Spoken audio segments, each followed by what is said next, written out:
Salut à vous, chers lecteurs de Nanatsu no Taizai. Je suis Gil Frost, oui, ce personnage si énigmatique, si mystérieux. Apparemment peut-être apparenté à Gil Thunder et à Zaratras. Un personnage qui est fait de mystère car on ignore un petit peu toutes ses origines et de son rôle jusqu'à présent dans l'histoire. Et donc je crois qu'on peut dire que vraiment je vais avoir un rôle assez important et que je vais révéler quelque chose de vraiment super cool dans l'histoire, quoi. Mais non, je déconne. En fait, c'est Viviane. Ben, si, Viviane. Attendez, la magicienne de Lyonesse. Viviane. Dites pas que vous m'avez oublié, quand même. Si. Et non, je ne t'ai pas oublié, Viviane. En tant que lecteur, j'attendais vraiment que tu retournes dans le manga, que tu fasses ton retour. Et d'ailleurs, je l'avais dit dans pas mal de reviews, je souhaitais que Viviane fasse son retour. Non seulement parce que c'est une mage et que c'est une sorte de classe de personnage dans Nanatsu no Taizai qui est assez rare et qui vraiment dont on ne sait absolument rien sur eux. Et puis aussi parce qu'elle incarne un des personnages de la légende arthurienne en la personne de la Dame du Lac, Viviane. Donc ouais, un personnage qui vraiment j'attendais le retour. Mais franchement, là, le retour qu'on a eu dans le chapitre 190, c'est le truc le plus random, le plus hasardeux qu'on aurait pu avoir, quoi. Et en plus de ça, ça nous prive un petit peu de Gil Frost qui aurait pu finalement s'avérer être un bon personnage. Oui, j'ai envie de garder j'ai envie de garder la blouse blanche, ça fait un petit peu professeur, j'aime bien ça. Et les amis, c'est parti pour la review du chapitre 190, mais également celle du chapitre 191, puisque je vais faire une review combinée. Alors, je vais essayer de faire assez court, mais par contre, ce sera une review extrêmement dense. J'ai fait beaucoup de recherches par rapport aux démons, tout ça, vous allez comprendre. Mais voilà, on va essayer de s'accrocher, accrochez-vous, ça va être un petit peu ardu, voilà, mais voilà. Je perds déjà du temps, je sais pas pourquoi exécuter là. Allez, c'est parti. Alors, premièrement, Henriksen. Henriksen, un personnage qui était le méchant du dernier arc, et qui était quelqu'un qui avait un destin dans l'œuvre. C'est certainement pas au dernier arc que je pense son histoire s'est terminée, d'autant que elle était... On nous a relaté de nouveau son histoire grâce au flashback avec Dreyfus, et le méchant est passé de son propre personnage à celui de son compagnon Dreyfus. Enfin, son compagnon, son ami, son compagnon d'armes, si vous voulez. Ainsi, le personnage d'Henriksen devait forcément avoir une certaine continuité, une forme de rédemption, de chemin vers la rédemption et vers le sauvetage de son ancien ami Dreyfus. Enfin, du moins maintenant, Dreyfus qui est emprisonné par la volonté de Frodrine. Et là, on voit dans le chapitre 190, on voit Henriksen qui arrive comme ça comme un badass, et là il fait bon, voilà, là c'est mon moment, ça y est, c'est le moment Henriksen, c'est là que je vais prouver à tout le monde que je ne suis pas un personnage poubelle, que je ne suis pas devenu une espèce de mec dont on a oublié l'existence, non, c'est là maintenant que mes enjeux vont se résoudre, ça y est.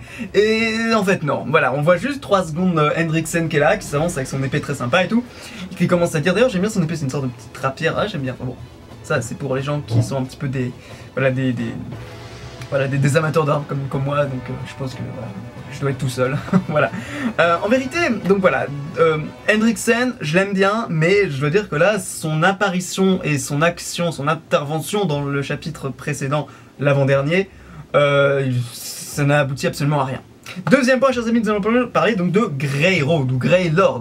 Donc maintenant, c'est Grey Road, assuré, le nom a été confirmé. Alors... Déjà, ce méchant me fait penser beaucoup à Aroniero dans Bleach. Rappelez-vous, parmi les espadas, il y avait un espada qui n'était pas issu de Menos Grande Gillian, ni... non, bah justement, je me suis trompé, qui n'était pas issu de Menos Grande Adjukas ou Vassalorde, mais qui était un simple Gillian. Gillian étant ces espèces de grands monstres qui ressemblent énormément, justement, aux démons représentés par Grey Road, c'est-à-dire une espèce de grande masse noire avec un masque blanc. Voilà, c'était un petit peu ça le design basique des Menos Grande à l'époque, avant qu'on découvre les Adjukas et les Vassalorde, mais avant les Gillian c'était les seuls qu'on avait. Et Grey Road, on apprend que c'est une espèce d'expérience, enfin pas vraiment d'expérience, mais plus d'anomalie en vérité. Une espèce de corps hybride qui fait un peu office de mère porteuse pour les nouveaux démons.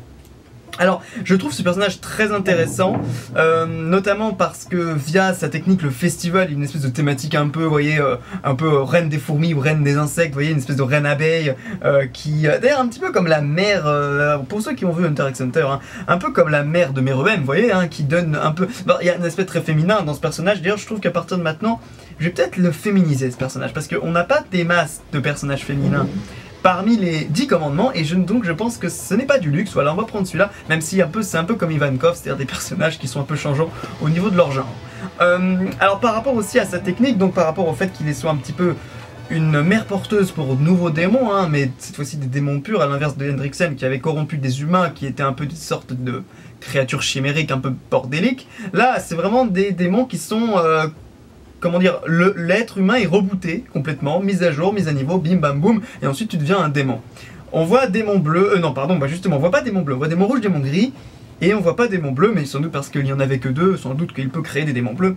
Jusqu'à présent, on a eu une hiérarchie entre les démons rouges et les démons gris, mais on n'a pas eu de hiérarchie avec les démons bleus. Sont-ils supérieurs, inférieurs, on ne sait pas.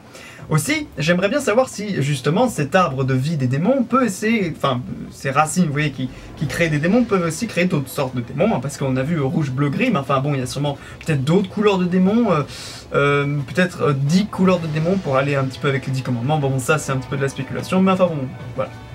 Aussi par rapport donc à la technique de Greyroad qui s'appelle 5 sens, alors c'est autre chose, hein, c'est ni son commandement ni son espèce de magie qui nous a... Enfin d'ailleurs c'est pas vraiment de la magie en vérité, ce qu'il fait c'est plus organique, on a vraiment l'impression que c'est simplement le corps démoniaque qui parle, là c'est pas juste de la manipulation de magie, c'est vraiment au cœur même de ce qu'est un démon, c'est-à-dire que c'est carrément, voilà, c'est une créature démoniaque qui enfante des démons tout simplement. Voilà, un humain qui enfante un humain, c'est pas de la magie, vous voyez ce que je veux dire? Donc c'est organique, mais il y a une espèce de magie qu'il semble posséder, maîtriser, manipuler, c'est une espèce de extinction d'essence en fait. Et c'est plutôt intéressant, ça me fait penser pas mal de techniques comme ça, qu'on a pu voir dans diverses œuvres, comme celle de Toulsen par exemple dans Bleach. Encore une référence à Bleach, mais je fais pas exprès, je vous assure. Enfin si, je fais exprès bien sûr, c'est propagande Bleach, attendez. Non mais par contre, ouais, il y a ces histoires aussi de chaînes qu'on avait vu contre Meliodas, donc Greyroad a toute une sorte de panel de techniques en fait, une panel de techniques magiques qui sont plus ou moins, enfin qui sont très diversifiées en vérité, donc je vois pas trop de schéma global pour ce personnage, c'est vraiment une sorte d'anomalie ce personnage. En tout cas, un personnage intéressant. Ensuite, on voit, alors, troisième point, les contre-attaques différentes qu'utilisent donc les personnages et que, voilà, qui sont à l'origine. Donc, bon, on a 3 personnages, basiquement, qui tentent d'arrêter Greyroad. Voilà. On a Dodge, on a, ou Dogged, ou je dirais Dodge, c'est Dodge. On a celui que j'appelle Toshiro, mais c'est Arden. Putain, encore une référence à Bleach. J'ai pas fait exprès, je vous assure. On a celui que j'appelle Jerry Bro, c'est-à-dire le brother de Jericho. Mais en fait c'est Gustave. Mais on va l'appeler Jerry Bro parce que je trouve ça drôle. Donc en fait, chacun, je trouve, c'est bien parce qu'on a une espèce de montée en crescendo jusqu'à la démonstration de Dodge. Alors ensuite on a Gustave qui fait la chose après, mais Arden de la Pléiade, hein, le petit archer, pète les cocons. C'est inutile, c'est même une connerie. Mais je trouve ça bien parce que c'est en mode... Il y a l'urgence là, c'est en mode bon allez on n'attend pas on va pas attendre 1000 ans pour prendre une décision, bim bam boum, ça y est, voilà. Vous voyez ce que je veux dire? Mais c'est futile, c'est vain, puisqu'en fait ça ne fait qu'accélérer le processus. Ensuite on a Dodge, et je trouve qu'il est relativement stylé pour ce qu'il aura eu dans le manga finalement, parce que ce personnage est mort, voilà, mort et enterré, terminé, oublié, hein, terminé au sort, on n'en parle plus, on dort tranquille, ce personnage c'est fini, voilà. Il n'avait pas vraiment de masse d'importance, je pense, dans l'histoire, mais c'est intéressant de voir justement les effets, les applications du commandement de Greyroad. Et voilà, ensuite on a l'action de Gustave, hein, ou Jerry Bro, qui fait son espèce de technique de glace qui est super intelligent. Voilà, c'est le truc le plus intelligent qui a été fait dans le chapitre, bien sûr. Ensuite on a Merlin qui arrive, qui fait son petit spectacle dans le chapitre, surtout dans le chapitre 191. Mais je trouve que Gustave, on s'en tape de ce perso, on est bien d'accord, mais... au moins, ça, c'est bien. Dans son palmarès, je l'inscris, à un moment, voilà, il a été intelligent. Ça, c'était une bonne idée. Mais bon, il n'est pas du niveau pour évidemment faire tenir tête au commandement, ça c'est certain. En parlant de commandement, justement, et ce sera donc mon 4e point... ah bah attendez, juste avant de passer à mon 4e point, j'aimerais juste te dire un truc.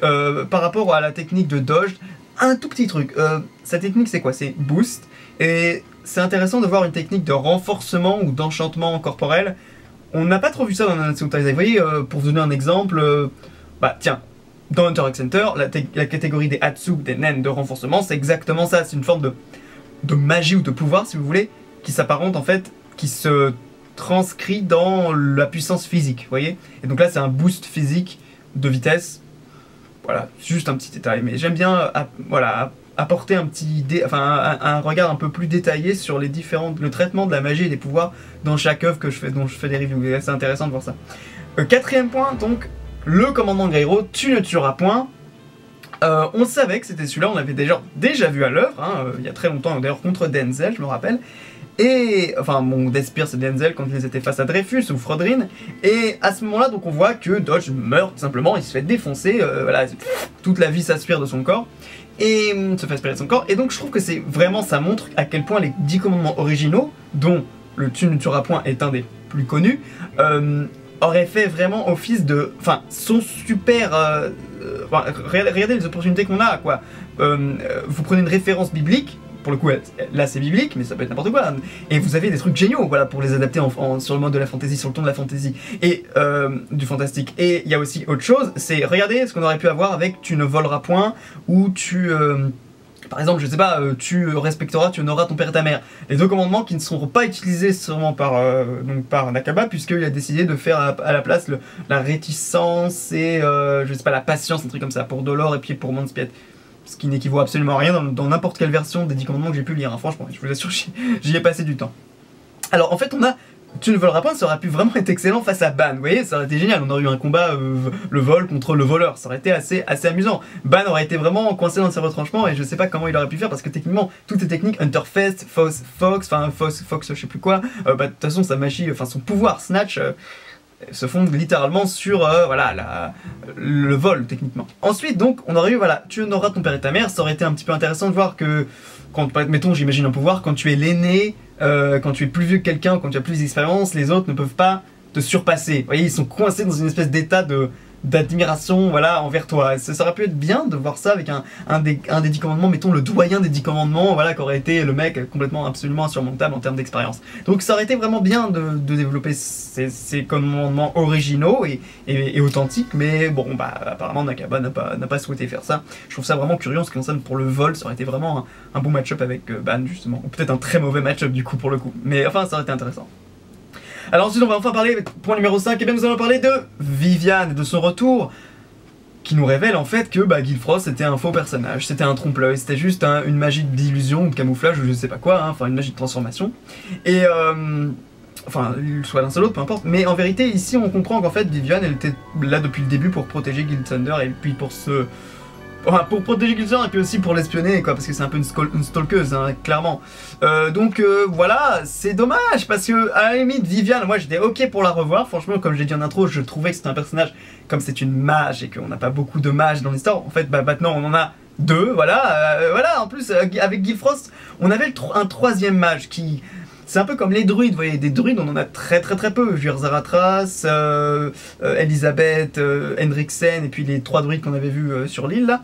Mais en vérité, à côté de ça, on a personne. Et puis on avait les mages, Merlin, Viviane et Gilfrost. Et Gilfrost, en fait, c'était faux, tout simplement. C'était un faux personnage, ce n'était pas un vrai personnage. Donc malheureusement, voilà, les effectifs des magiciens dans Nanatsu no Taizai sont encore réduits d'un tiers. Merde, c'est beaucoup, oui, parce que sur 3, quand on enlève 20, ça fait beaucoup. Donc en vérité, c'est un petit peu une perte, ce retour de Viviane, c'est dommage. Mais bon, voyons où est-ce que ça va nous mener, de toute façon. Peut-être qu'on va découvrir d'autres magiciens par la suite, peut-être qu'on découvrira, j'avais cru lire un jour que le maître de Merlin, c'était dans un SBS ou un databook, vous voyez, Nakaba avait dit que si jamais Merlin avait un maître, ce serait un truc de dingue, enfin ça serait, il me semble, hein, peut-être que je divague, mais enfin bon, ça m'étonnerait. Ensuite donc par rapport à Merlin, voilà, alors là on va passer sur ce qu'on a eu dans le chapitre 191. Alors voilà, Merlin, je crois que ce qu'on a eu dans le chapitre 191 c'était extrêmement nécessaire pour son personnage dans le manga, parce que jusqu'à présent Merlin n'avait été qu'un personnage de soutien, de support externe, et on n'avait jamais vraiment eu le sentiment qu'on allait vraiment au fond de son perso et qu'on l'intégrait un peu avec le groupe des Dazai. Hein. C'était un petit peu, vous voyez, le personnage qui est de loin dans les trucs du genre Mission Impossible et qui donne les informations avec son ordi. Ok, je vais vous introduire dans la place. Vous voyez, c'est le mec qui est pas vraiment dans le groupe, mais qui est dans le groupe. Vous voyez l'idée? Et en fait, là, je trouve que cette espèce d'aperçu sur la personnalité de Merlin nous rapproche plus du personnage que certains autres Tazai d'ailleurs. Et je trouve que c'est vraiment super bien fait de la part de Nakaba. Et je comprends maintenant vachement mieux l'idée de la gloutonnerie et de la gourmandise. Le PSG de la gourmandise, j'avais du mal à le voir dans le personnage de Merlin, mais mon dieu, c'est juste parfait quoi. C'est idéal. Traduire cette gourmandise en soif de connaissances, voilà, qu'elle soit absolument insatiable en termes de, voilà, de lecture, d'érudition, de tout ça, de connaissances magiques, tout ça, je trouve ça absolument c'est très malin, c'est très malin, et je trouve que ça va parfaitement avec le personnage de Merlin. J'y reviendrai donc sur la personnalité de Merlin, j'y reviendrai à la toute fin, parce que ça induit quelque chose, cette espèce de présentation, mais en tout cas, avant d'aller dans le détail, je trouve que c'était vachement bien. Tout son discours, voilà, sur le fait qu'elle a jamais le temps de réfléchir, justement, on va en parler de sa magie juste après, Infinity, hein, mais voilà, que justement, elle est coincée entre cette soif de connaissance et cette vie humaine qui ne lui fait pas disposer d'un temps éternel, et bien qui lui donne juste, qui lui donne le lieu, enfin le temps qui lui est imparti, voilà, est réduit. Eh bien, je trouve que voilà, c'est intéressant pour son perso. Et justement, on va parler de sa magie. Infinity ou Infini, on va plutôt l'appeler Infini, je pense. Alors magie ou pouvoir. D'ailleurs, je vais vraiment mettre l'accent sur ça. À chaque fois, je me trompe, je dis magie pouvoir. Non, dans Nanatsu no Taizai, on a bien ce qui s'appelle le Marioku, qui est le pouvoir magique que n'importe quelle personne peut éveiller et qui est toujours un peu une réflexion de ta propre personnalité. C'est pour ça qu'on a dans les Taizai, voilà, on a leur pouvoir, voilà, machin. Mais en vérité, dans Nanatsu no Taizai, il y a très peu de personnes qui utilisent la magie. Oui, ça va paraître complètement fou, mais oui. La magie dans Nanatsu no Taizai, c'est spécifiquement ce qu'utilisent Viviane et Merlin, et Guild Frost jusqu'à présent. On voit ces espèces de sorts qui sont plus en lien avec la manipulation de la matière, la manipulation de l'espace-temps, des dimensions, aussi de l'invocation, d'éléments, tout ça machin, de téléportation également, de portail. Et donc c'est vraiment intéressant de voir que ça ouvre la porte à une infinité de sorts magiques voilà, qui sont liés à cette discipline de la magie. En revanche, le pouvoir, lui, il est lié à ta personnalité, il est éveillé en toi, et il est donc unique. Voilà, il n'a pas plusieurs facettes. En revanche, par contre, le pouvoir infini de Merlin lui donne possibilité, donc lui donne l'opportunité de utiliser à leur pleine puissance, enfin disons de faire le plus de bénéfices de ses propres connaissances magiques, puisque en gelant le temps, alors même qu'elle invoque un sort magique, donc quelque chose qu'elle puise dans sa magie, dans sa connaissance magique, eh bien elle peut le faire durer absolument pour l'éternité.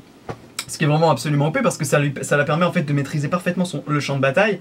Elle peut tout à fait conserver une glace tout à fait de manière éternelle. Elle peut faire brûler voilà, constamment un espace. Elle peut faire d'immenses tornades comme elle fait à la toute fin, sans que ça draine son endurance en vérité. C'est ça qui est vachement bien.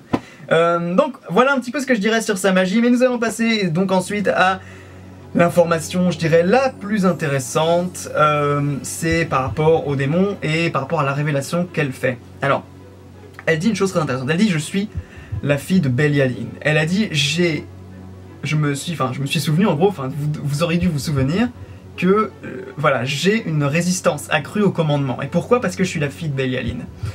Ok les amis, c'est parti, accrochez-vous. Et là, professeur Jean-Pierre 15 en force, c'est parti. Donc en fait l'idée, il faut se rattacher au personnage de Merlin dans ce qu'il est réellement. Merlin, dans la légende arthurienne, c'est un druide, parfois un chaman, souvent un enchanteur, un mage. Mais de ses origines, alors on sait que voilà, il va prendre en charge Arthur Pendragon, le fils d'Uther. D'ailleurs, non, est-ce que c'est le fils d'Uther? Enfin, peu importe, mais du moins, c'est celui qui va prendre, voilà, qui va devenir le nouveau roi de Bretagne, qui va tirer Excalibur. Vous connaissez l'histoire, basiquement, les chevaliers de table ronde, voilà. Mais, ici, on s'intéresse plus au personnage de Merlin, ses origines. Beaucoup, alors il y a différentes versions, mais pas mal d'origines, j'allais dire d'origine story pour Merlin, tendent à s'accorder sur le fait que Merlin est la fille d'un démon incube, qui a été en fait, un démon incube, c'est un démon qui va niquer une humaine comme ça, tranquille, pendant la nuit, voilà, c'est ça. Et en gros, voilà, alors on ne sait pas de quel démon il s'agit, ça peut être un démon, parfois les gens parlaient de Léviathan, parfois les gens parlaient de démons aquatiques. En revanche, c'est pas vraiment très intéressant ça, ce qu'on sait c'est que Merlin, l'enchanteur, le vrai, l'unique, l'original, est le fils d'un démon. Et évidemment, quand Merlin dit « Je suis la fille de Bélialine », tout de suite vous pouvez penser « Mais alors en fait Bélialine, c'est un démon ». C'est pour ça non seulement que son nom est imprononçable pour les humains, incompréhensible pour les humains, et que les commandements flippent comme des flippettes à l'écoute donc de cette révélation. Parce qu'ils se disent « Oh putain, Bélialine, mais on le connaît super bien, c'est genre un démon hyper puissant, mettons voilà ». Ok, donc maintenant les amis, c'est parti pour quelque chose d'un petit peu compliqué en ce qui concerne les démons. Je vais essayer de vous faire découvrir un petit peu qui est Bélialine. Ou plutôt, on devrait plutôt parler de Bélial. Alors, qui est Bélial? En vérité, dans la démonologie, c'est-à-dire dans la science des démons, la connaissance des démons, il y a beaucoup de versions hein, de la hiérarchie des enfers, des différents princes des enfers, de savoir qui sont les différents démons, les diables qui peuplent voilà, le monde des enfers, le monde du mal, dans la chrétienté, dans le christianisme. Alors, il y a beaucoup de versions, il y a eu des versions au Moyen-Âge, il y a eu des versions à la Renaissance, il y a eu des versions aussi au 19e siècle, il y a eu des dictionnaires de démonologie et tout ça parlait un petit peu de plusieurs démons. Il y avait des noms qui étaient issus du Moyen-Âge, qui étaient issus de l'Antiquité, qui étaient voilà, des reprises de personnages qui étaient issus de mythes babyloniens, qui étaient des reprises effectivement donc principalement voilà, d'histoires issues de la Bible, de l'Ancien Testament, hein, tout ça, bon. Et il y a plusieurs versions. Alors je vais essayer de faire des petites, voilà, de faire un peu de vous dire, Bélial, qui sait un petit peu, voilà, qui sait dans la Bible ou dans les différentes versions des livres sur les démons qui ont été produits après, hein, chez les érudits, les savants, les abbés, les ecclésiastiques, qui auraient pu écrire sur les démons. Il y en a eu pas mal. Et voici les différentes versions, et surtout, principalement, ce qui concerne Bélial. Donc un premier, alors je ne fais pas tous, hein, c'est juste des petits exemples pour vous donner un petit peu l'eau à la bouche sur ce genre de connaissances qui sont vraiment assez intrigants, intéressants. Donc, et alors oui, pour le coup, c'est complètement satanique, hein, c'est de la connaissance satanique. Donc si vous êtes un petit peu croyant, désolé, voilà, ça va être un petit peu satanique, désolé. Mais enfin voilà, donc on a premièrement Abramelin le mage. Alors j'ai vu d'autres versions qui disaient Abramelin le sage, qui est un auteur du 14e siècle, il me semble, hein, je crois qu'il a écrit son truc vers 1328, quelque chose comme ça. Qui a, bon, alors il donne une hiérarchie des démons dans les enfers, des démons des enfers. Et pour lui, il y a 4 grands démons, enfin 4 démons principaux, si on peut dire. Les 4 rois des enfers qui sont Léviathan, Lucifer, Satan et Bélial. Alors, Satan est lié au feu et c'est le démon de l'opposition. On a Lucifer qui est lié à l'air et c'est le démon donc de la lumière et de l'orgueil. Qui est effectivement, Lucifer, ça veut dire le porteur de lumière, un lux. Fer, hein, lux, la lumière, fer c'est porter en latin, ferro. Vous avez Léviathan qui est le démon évidemment de l'eau, hein, forcément, vous connaissez Léviathan, hein, et qui est une sorte de démon, si j'ai bien compris, de l'animalité en vérité. Et vous avez enfin Bélial qui est le démon de la terre et qui est un petit peu le démon de l'indépendance. C'est un peu un concept que je n'ai pas très bien compris. Mais si j'ai bien compris, voilà, cette espèce de côté un peu révolte, rébellion qui est tout à fait... compréhensible dans le cadre de la révolte des anges, des archanges qui sont devenus ensuite les anges déchus et les démons.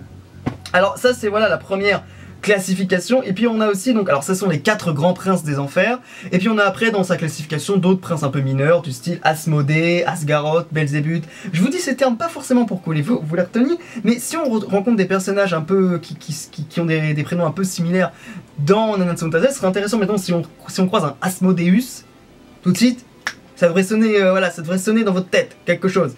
Belzébuth, mettons, c'est Belzébuth, vous voyez. Donc, et voilà, il faut que ça résonne, il faut que vous ayez des références, parce que Nanatsu Taizai, quoi qu'on en dise, c'est une œuvre qui a plein de références, justement. Ensuite, donc on a... Alors, j'y reviendrai un petit peu sur Bélial à la fin, mais ensuite on a une autre, on a d'autres classifications. On a celle de Colin de Clancy, je crois que c'est celle du 19e siècle, il me semble, là du 19e siècle. Et donc Bélial, ici, c'est juste un ambassadeur, incarnation d'un démon sur Terre, qui organise un peu toute la merde démoniaque avec les légions démoniaques en Italie. Voilà, c'est l'ambassadeur d'Italie.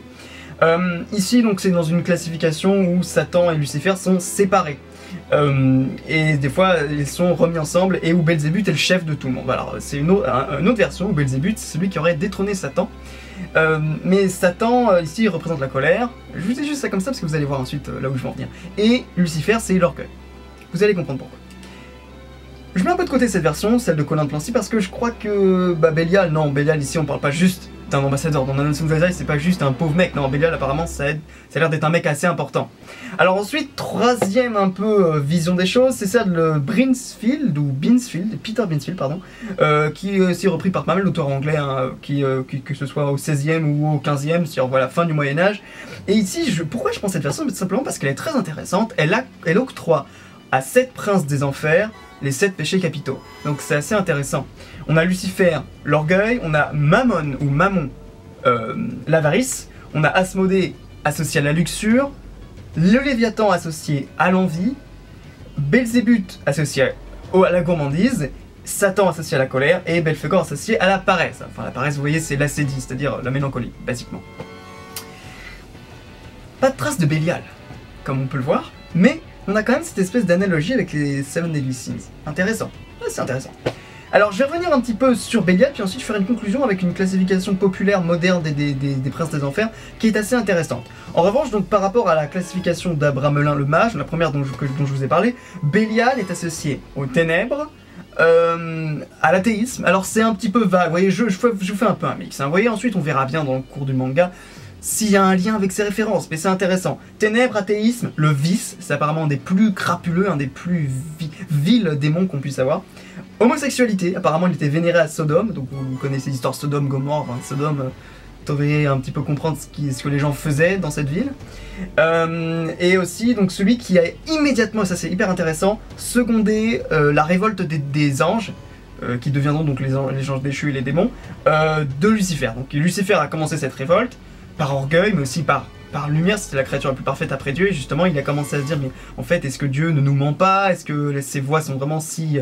Enfin, ses décisions sont si légitimes et justes? Et donc apparemment, celui qui a été le premier à soutenir ça, c'est Bélial, et c'était le premier à révolter un petit peu tous les anges, et ça a été le premier à être puni, et à être envoyé, voilà, dans les enfers, enfin, à être chassé du paradis. Donc voilà, Bélial, c'est apparemment l'un des premiers à s'être révolté après Lucifer. Et donc justement, je vais rebondir un peu là-dessus, avec ce personnage, dans la classification moderne, populaire, qu'on peut trouver des démons. Alors c'est très vague, parce que ça prend des éléments de la Bible satanique, vous voyez, il y a de ça, il y a quelque chose d'un peu, un peu ésotérique là-dedans, mais enfin, voilà, c'est quelque chose d'assez moderne, assez actuel, j'ai envie de dire. Mais enfin bon, c'est intéressant, bien sûr, moi je le regarde d'un œil tout à fait historien, hein. J'ai aucune affection pour ce genre de pratique, mais enfin bon, c'est quand même super intéressant, je trouve. Donc on a, premièrement dans cette classification, on a Lucifer, Satan, qui serait le même personnage, et qui serait lié à l'orgueil. On a également donc le Léviathan qui serait lié à l'envie, mais dans cette version, le Léviathan n'est pas lié au prince des enfers, et Lucifer non plus, puisque lui, il en est le roi. Parmi les 7 princes, on retrouve Mammon, qui est lié à l'avarice, Azazel, qui est une sorte de porte-enseigne des démons. Azazel, on en a pas du tout entendu parler auparavant, donc oubliez ce terme peut-être, oubliez ce personnage, ça sert à rien de vous embrouiller l'esprit encore plus. On retrouve Belzébuth. Alors Belzébuth, je vous fais pas vite fait, je vous dis un peu qui c'est. Belzébuth, c'est une sorte de seigneur un peu dégueulasse, quoi. C'est le seigneur des mouches, c'est celui qui un petit peu aime j'allais dire la dépravation, non pas la dépravation, mais la, comment dire, la saleté, l'infection, vous voyez l'idée? Évidemment, bah voilà, avec la mouche, quoi, qui est une sorte de... Voilà, vous voyez l'idée. Asmodée, donc la luxure, Belphégor, la paresse, on retrouve un peu ça dans la classification de Binsfield, et alors, il y a aussi Méphisto, qui est le bras droit de Satan, un nom qui devrait vous, voilà, résonner un petit peu dans votre propre bibliothèque, je dirais, et enfin, donc, Bélial, qui serait le démon de la colère. Bien. On a toutes ces infos, je vais faire un petit résumé. On voit que Bélial peut être associé à la terre, à l'indépendance, à la rébellion si vous voulez, à la révolte, à la colère, qu'il peut être également donc, associé à ce groupe des 4 grands princes des enfers, et que il serait également lié à l'athéisme, ça me paraît un peu bizarre dans le cadre de Nanatsu no Taizai, mais aux ténèbres, aux vices, et surtout voilà, à la révolte, comme je l'ai dit tout à l'heure. Donc, voilà un petit peu qui est Bélial dans notre histoire, voilà, dans notre production littéraire, mythologique et religieuse humaine de l'histoire, voilà. En revanche, dans Nanatsu no Taizai, ça ne veut pas dire que tout ça est vrai, mais on peut quand même espérer quelque chose d'intéressant. D'autant plus qu'on vient d'avoir la révélation sur les 4 grands anges, qui peuvent se traduire soit par les 4 cavaliers de l'Apocalypse, comme je l'ai dit. Juste pour rectifier, c'est donc, enfin pour préciser, c'est donc l'ange de la mort, l'ange du jugement, l'ange de la guerre et l'ange de la famine. Enfin, les cavaliers, c'est pas des anges, hein, c'est des cavaliers, autant pour moi. En ce qui concerne les archanges, on a Raphaël, Gabriel, Michel ou Michael. Et le 4e qui est assez peu mentionné, d'ailleurs pas du tout dans la Bible, hein, c'est donc souvent Uriel, ou alors Uriel c'est dans la tradition orthodoxe, ou Azraël dans le Coran. Voilà, faites-en ce que vous voulez. Et on a également donc les 4 vertus cardinales qui sont la tempérance, la prudence, le courage et la justice.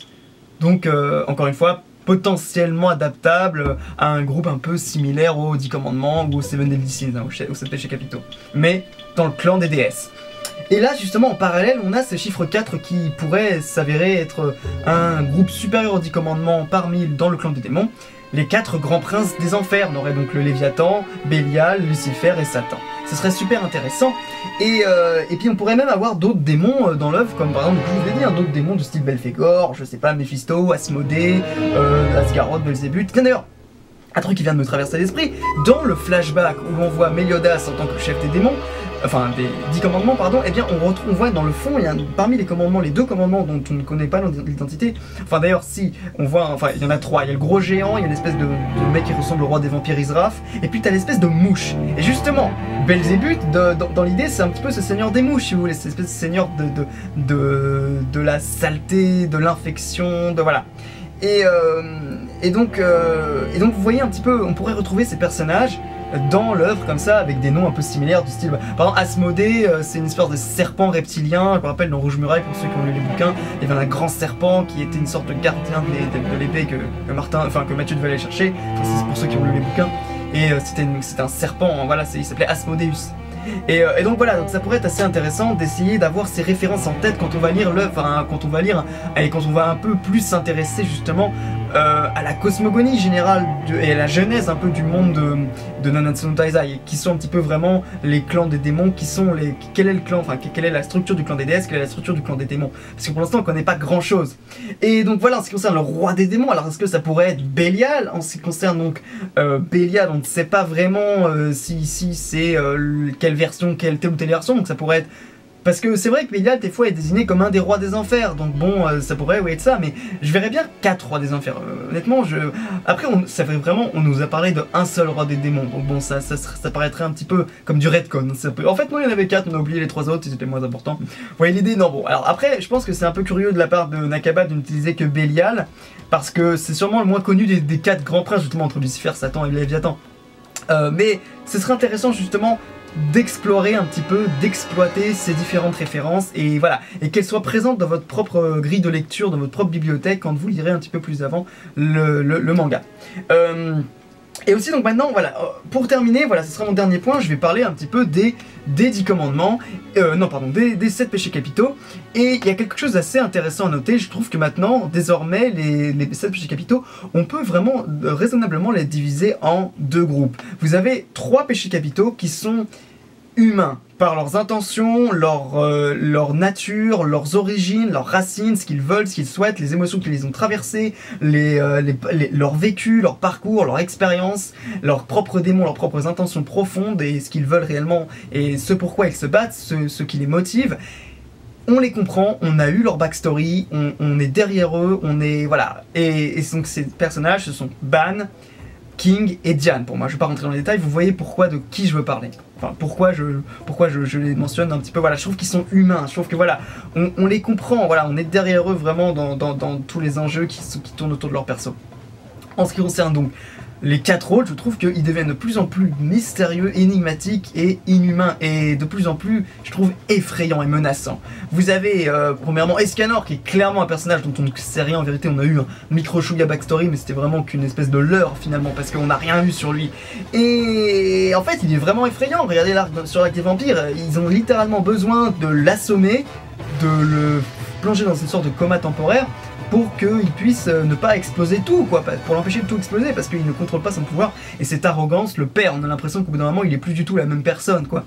On a Méliodas, qui est clairement facile, hein, on sait rien de lui, puis en plus on sait que c'est un démon, et parfois ces espèces d'élan de colère, avec Danafor, tout ça, dont on ne sait pas grand chose, mais qui sont assez effrayants en soi. On a également Gauthor, qui est vraiment un personnage complètement, voilà, super malsain, quoi, cette espèce de coquille creuse qui n'a pas de... Qui ne sait pas vraiment pourquoi il est là, et on ne sait même pas nous qui il est vraiment, c'est un pantin, c'est un démon, pourquoi c'était un commandement. Je veux dire, ce personnage est extrêmement énigmatique et mystérieux. Et enfin, on a Merlin qui, malgré la backstory, enfin pas vraiment le backstory, mais malgré le développement qu'on a eu dans ce chapitre, la caractérisation qui a été faite dans ce chapitre, reste un personnage très effrayant. Je trouve d'autant plus que le personnage cultive son côté un peu enfin son côté même un peu menaçant à la toute fin quand il, je trouve, dans les rapports de force, écrase les 10 commandements avec le personnage donc de mince, comment il s'appelle, de Greyroad, qui se retrouve dans l'éprouvette, et on voit Merlin qui est toute puissante et qui est là comme ça et qui est un petit peu comme une espèce de grand scientifique qui un petit peu maîtrise le game comme elle veut. c'est effrayant, je trouve que c'est pas du tout, et on voit les 10 commandements qui se chient dessus, littéralement, à l'annonce du nom de son père et de sa propre magie, et vraiment, c'est hallucinant de voir que les rapports de force sont si déséquilibrés, et j'ai l'impression que c'est vraiment une démarche de Nakaba pour nous faire prendre un petit peu pitié pour les 10 commandements, et nous commencer un petit peu à nous dire, mais finalement, les 7 péchés capitaux, du moins pour les 4 que je vous ai cités, ils sont assez effrayants, ils font peur. Techniquement, Merlin, je l'ai pas trouvé très agréable dans ce chapitre. Badass, beaucoup de charisme et de prestance, mais pas beaucoup d'empathie, non. Aucune pitié, aucune pitié. Et je trouve que, voilà, c'est assez intéressant comme démarche. Voilà les amis, écoutez, dites-moi ce que vous avez pensé de ma review, dites-moi surtout ce que vous avez pensé donc, voilà, de Bélial, tout ça, toutes les informations que j'ai pu vous donner sur ce personnage, de la Bible et du folklore chrétien, si je puis dire. Aussi, dites-moi ce que vous avez pensé sur Grey Road, sur Viviane et les magiciens aussi, le retour donc de Viviane et la disparition de Bifrost en tant que perso. Et voilà les amis, donc on se retrouve la fois prochaine pour sûrement une réaction live du chapitre 192. En attendant, portez-vous bien, il ne me reste plus qu'à vous dire bonne soirée. Allez les amis, ciao!